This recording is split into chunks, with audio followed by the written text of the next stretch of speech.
part of that story was the Lord called us into adopting a little girl from China who literally has half of a heart. She's hypoplastic left heart syndrome.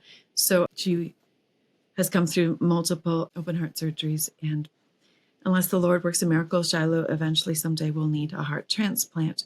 So us reaching out to adopt Shiloh really was started with gratitude, realizing how much we've been given. How can we then not reach out to those? We are all Esthers inside the gate who need to reach out to those outside the gate and pass on the grace we've been given. Waymaker tells the story of adopting one little girl with a broken heart, how in my own marriage I broke my husband's heart, and how I literally myself ended up with heart failure and in the hospital.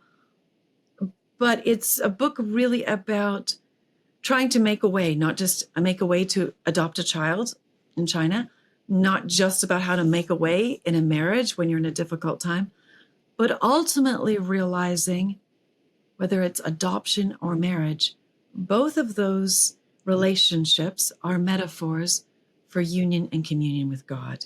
We think we want a way through, be it in our marriage relationships and our family relationships, in all kinds of, when we feel caught between a rock and a hard place.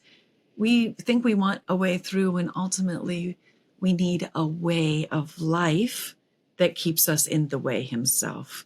So I'm telling a larger story about a marriage and an adoption and hearts that are, it's all really metaphor for what does it mean to live in deep intimacy and communion with God and have a way of life that keeps us close to his heart.